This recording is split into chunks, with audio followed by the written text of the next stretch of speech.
하나님의 사람들이 공통점이 보여집니다. 하나님이 쓰신 그 사람들의 공통점이 무엇일까요? 하나님의 은혜가 그들의 삶에 머물러 있었다라는 것입니다. 아브라함은 여러분 잘 아시죠? 이 아브라함이 하나님 은혜를 쫓아다닌 적이 없습니다. 하나님은요, 그가 밟는 땅을 그에게 축복의 땅으로 주셨어요. 그래서 아브라함은요, 축복의 땅이 어디지 하면서 쫓아간 것이 아니라 그가 가는 곳, 그가 밟는 곳이 축복의 땅이 되었다는 것이에요. 그래서 아브라함은 은혜를 따라간 것이 아니라 은혜가 아브라함을 따라다녔다, 이렇게 말할 수 있습니다. 또 요셉도 마찬가지입니다. 창세기 39장 말씀에 보면 그의 주인이 여호와께서 그와 함께 하심을 보며 또 여호와께서 그의 범사에 형통하게 하심을 보았더라. 요셉은요, 형통함을 쫓아서 살지 않았다는 거예요. 그가 가는 곳마다 만나는 사람들마다 하나님이 형통으로 풀어주셨어요. 그러니까 요셉의 인생 위에 하나님의 은혜, 형통이 머물러 있다라는 것을 우리가 발견할 수 있었죠. 또 성경을 찾다 보면 다윗이라고 하는 인물, 다윗이 어디로 가든지 하나님께서 이기게 하셨다라고 기록하고 있습니다. 사무엘하 8장 6절 하반절에 보면 다윗이 어디로 가든지 여호와께서 이기게 하시니라. 여러분 정말 신나지 않습니까? 어디를 가서 싸우든지 계속 전쟁에서 이기는 거예요. 근데 가만히 보면 다윗이 전쟁에 유리한 위치를 선점해서 거기에서 전쟁에서 이긴 것이 아니에요. 유리한 고지를 찾아다닌 것이 아니라 다윗이 어디를 가든지 하나님이 이기게 하셨다라는 거예요. 다윗이 승리를 쫓아다닌 적이 없어요. 승리가 다윗을 쫓아왔다라는 사실이에요. 이렇게 여러분 아브라함과 요셉과 다윗의 공통점은 무엇일까요? 하나님의 은혜가 그 삶 가운데 머물러 있었다라는 것입니다. 그렇다면 무엇 때문에 하나님의 은혜가 그들을 따라다녔을까? 어떻게 하면 그 인생 가운데에 그 하나님 은혜가 머물게 될 수 있었을까? 참 궁금합니다. 우리가 긴 시간 동안 말씀을 나눌 수 없기 때문에 결론적으로 짧게 말씀드리면 아브라함과 요셉과 다윗에게 하나님의 은혜가 머물게 한 것은 바로 순종이었습니다. 하나님 앞에 순종한 것이 하나님의 은혜가 그들의 삶 가운데 머물러 있게 했다라는 사실입니다. 여러분, 아브라함의 최고 장점은 무엇입니까? 똑똑했습니까? 나침반보다 더 정확한 위치를 알고 그렇게 여행을 떠났습니까? 아니죠. 갈 바를 알지 못했지만 하나님께서 가라 하니까 순종했어요. 지시한 땅도 아니고 지시할 땅으로 가라 라고 명령하셨을 때 순종해서 나아갔다라는 것입니다. 그러니까 한마디로 아브라함은요, 순종의 사람이었습니다. 그렇기 때문에 우리가 보기에는 어떻게 저럴 수가 있느냐, 무모해 보이는 그 순종에 하나님께서는 은혜를 주시지 않을 수가 없었다라는 거예요. 왜요? 하나님 말씀하신 그대로 따라서 살아가니까, 그대로 고향을 떠나서 출발을 하니까 사람들이 보기에는 정말로 대책 없고 무모해 보이는 그런 행동 가운데 하나님이 은혜를 주신 거예요. 자, 요셉의 인생 여러분 잘 아시죠? 이해할 수 없는 고난이 계속 따라오는 것 같아요. 계속 고난의 현장으로 내몰렸습니다. 결코 그가 선택한 길이 아니었지만 계속 내가 원하지 않는 곳으로 내려갔어요. 계속 내려갔어요. 다운해서 감옥까지 내려갔습니다. 그러나 요셉은 그곳에서 어떤 불평과 불만도 쏟아내지 않고 자신에게 맡겨진 일, 그 자리에서 할 수 있는 일을 묵묵히 감당해냈습니다. 그러니까 이방 땅 애굽으로 노예로 팔려왔죠. 또 억울한 누명을 쓰고 감옥에 있었습니다. 그 다음엔 또 바로의 왕궁에서 또 일하게 됐죠. 그러니까 요셉이 계속 이동한 곳은요, 정말 하나같이 하나님의 은혜 없이는 살 수가 없는 곳이었다라는 사실입니다. 그 요셉이 자신이 옮겨 다니면서 계속 힘든 상황 가운데 처했을 때에 불평불만하지 않고 겸손한 마음으로 섬겼을 때 하나님의 은혜가 그를 추적했어요. 그의 인생을 따라다녔어요. 그리고 요셉의 삶을 형통케 했다라는 사실입니다. 또 다윗이 가는 곳마다 이기게 된 이유도 바로 순종 때문이었습니다. 여러분, 다윗이 전쟁에 능한 사람이 아니었습니다. 이게 하프 잘 치는 그런 소년이었어요. 여리고 감수성이 풍부한 그런 사람이었어요. 그런데 다윗이 치른 전쟁은요, 하나님께서 명령한 것에 대한 순종이었어요. 하나님, 제가 갑니까? 그래, 나가서 싸우라. 예, 알겠습니다. 다윗이 참여한 모든 전쟁은 하나님 명령에 순종해서 참여한 전쟁이었어요. 그렇기 때문에 하나님께서 가는 곳마다 이기는 은혜를 주셨다라는 사실입니다. 그럼 결론적으로 이렇게 순종은 하나님의 은혜를 계속 머물게 하는 가장 중요한 요소다라고 말할 수 있어요. 오늘 6절 말씀 보십시오. 그러나 더욱 큰 은혜를 주시나니 그러므로 일렀으되 하나님이 교만한 자를 물리치시고 겸손한 자에게 은혜를 주신다 하였느니라. 이렇게 말씀하고 있죠. 겸손한 자에게 은혜를 주신다. 즉, 하나님 그거 그렇게 하라고 하세요. 지금 이 상황이 이런데, 교만하게 대하지 않고 겸손하게 순종하는 자에게 은혜를 주시는 분이다라고 말씀하고 있어요. 여러분, 이렇게 주변을 보면요, 밑 빠진 독에 물을 붓듯이 받은 은혜를 계속 잃어버리는 사람이 있는가 하면, 작은 은혜를 받고도 그것을 키워서 늘 그 은혜 안에 머물러 사는 사람이 있습니다. 살면서 저와 여러분 모두 누구나 은혜를 받을 수 있어요. 하지만 받은 은혜를 머물게 할 수 있어야 된다. 그러려면요, 어떠한 상황 속에서도 하나님 앞에서 계산하지 않는 순전한 순종이 필요합니다.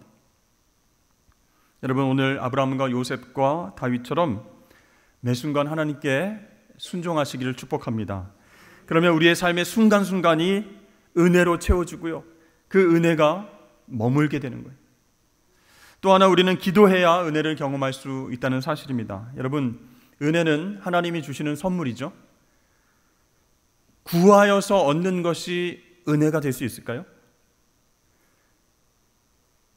하나님 앞에 주십시오라고 구하는 것, 기도하는 것, 그것은 인간의 적극적인 의지가 담겨 있는 것인데, 은혜는 하나님이 주시는 선물이잖아요. 그러면 구하고 기도하고 달라고 해서 얻는 것이 과연 은혜가 될 수 있는가? 이런 질문을 할 수 있어요. 근데 욥기 33장 말씀에 이렇게 나와 있습니다. 그는 하나님께 기도함으로 하나님이 은혜를 베푸사, 이런 표현이 나옵니다. 또 다윗은 시편 30편에서 질병의 고통 중에서 하나님 앞에 구했어요. 여호와여 들으시고 내게 은혜를 베푸소서, 이렇게 기도했습니다. 그러니까 여러분, 우리는요, 은혜의 새로운 차원을 발견할 수 있어요. 그것은 바로 구하여 얻는 은혜입니다. 그런데 우리는요, 우리 구할 바를 제대로 알지 못해요. 그것이 우리의 한계고 우리의 유한성입니다. 그러니까 우리가 하나님이 받으실 만한 기도를 드려야 되겠다라고 생각하는 순간 무엇을 구할지 몰라서 당황하게 되고, 기도가 어렵다, 기도 못하겠다, 이렇게 포기하기도 한다는 거예요. 근데 여러분, 기도는 정답만 가지고 하나님의 보좌로 나아가는 것이 아니라는 거예요. 무엇을 구할지 모를 때에도 하나님 앞에 나아가서 마음의 소원을 아려야 된다는 거예요. 그러면 응답 여부는 하나님이 결정하시는 거예요. 근데 더 감사한 것은요, 우리는 구할 것을 알지 못하고 기도할 때가 있는데, 그때 우리 속에 거하시는 성령님께서 우리가 마땅히 구해야 할 내용을 대신 기도해 주신다라는 사실이에요. 그래서 여러분, 우리는 기도하기 전에 하나님 이 기도를 들어주실까? 정말 전도를 해야 되는데 이 영혼의 마음을 열어주시고 복음이 들어갈 수 있게 해주십시오라고 기도해도 될까? 그럼 전도 될까? 하나님 응답하실까? 하나님 기뻐하실까? 너무너무 고민한 나머지 기도의 대부분을 포기할 때가 있다는 사실이에요. 그래서 성경은요, 기도하는 성도들에게 이렇게 조언하고 있습니다. 우리가 잘 아는 빌립보서 4장 말씀, 아무것도 염려하지 말고 다만 모든 일에 기도와 간구로 너희 구할 것을 감사함으로 하나님께 아뢰라. 그리하면 모든 지각이 뛰어난 하나님의 평강이 그리스도 예수 안에서 너희 마음과 생각을 지키시리라. 아멘. 그러니까 우리는 아무것도 염려하고 걱정하지 말고 마음의 소원을 하나님께 아뢰어야 된다라는 사실입니다. 그러니까 우리가 할 일은 하나님 응답하실까 안 하실까 그걸 걱정하는 거 아니에요. 그 응답 여부는 하나님께 맡기고 다만 간절히 아뢰는 것이요. 그래서 그 기도가 하나님 뜻에 맞으면 하나님 구하는 것을 주실 것이고, 그것이 하나님 뜻에 맞지 않으면 성령께서 더 좋은 것을 대신 구하게 하셔서 응답받게 될 것이다 라는 것을 믿어야 되는 거예요. 근데 여러분, 중요한 것은요, 기도하지 않는 사람에게는 성령께서도 대신 간구해 주시지 않는다라는 사실입니다. 그러니까 우리가 무엇을 구하든지 무릎을 딱 꿇는 순간에 우리 속에 계신 성령께서 말할 수 없는 탄식으로 우리에게 가장 필요한 것을 하나님께 간구해 주신다는 사실이에요. 그러니까 여러분, 가만히 있어도 찾아오는 은혜가 있지만 보좌 앞으로 달려가야만 얻을 수 있는 은혜가 있습니다. 구하여 얻는 은혜가 있다는 사실이에요.